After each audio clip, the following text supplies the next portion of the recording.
नमस्कार फ्रेंड्स मु पिके आपण मानक स्वागत करुच्ची पिके भाई न्यूज यूट्यूब चैनल को। राशन कार्ड रे आसिला बहुत ही बड़ खुशी खबर जहाँकि मिलिबो राशन कार्ड जो माने नुआ अप्लाई करथिले सेमानंकु मिलिबा को जाउची राशन कार्ड।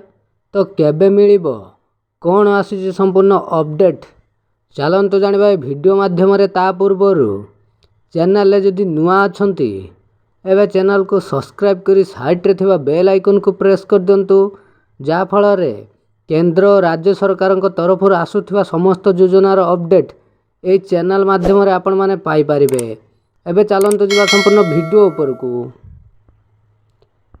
देखंतु नुआ राशन कार्ड को अपेक्षा करिथिबा लोक मानक पई एक गुरुत्वपूर्ण अपडेट आसीची जहाँकि अनेक लोक नुआ कार्ड पाई आवेदन करि सारिचंती।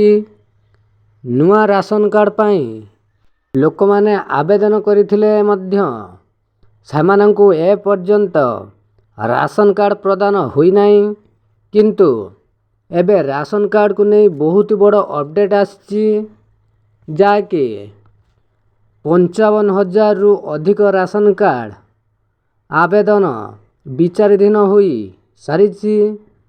प्राय 9 लाख लोक नुआ राशन कार्ड पाई आवेदन करथिले एवं 9 लाख लोक मानक मध्यरु 55,000 लोक प्रथम पर्याय रे सिलेक्ट करा जायछि बा अप्रूव होई सारिछि एवं बहुत शीघ्र राशन कार्ड वेरिफिकेशन करा जिवो एवं परे राशन कार्ड मिलिबो। एमिति करी प्रथम पर्याय द्वितीय पर्याय रे आपण मानक राशन कार्ड मिलिबा को जाउछि। तो यह तो थिला आपण मानक पई बहुत बड़ अपडेट न्यूज। एई भली इंफॉर्मेटिव वीडियो पाइबा पई आम चैनल पिके भाई न्यूज यूट्यूब चैनल को सब्सक्राइब करी साइड रे थिबा बेल आइकन को प्रेस कर दियंतु जा फल रे समस्त खबर अपडेट ए चैनल माध्यम रे आपण माने पाई परिबे। थैंक्स।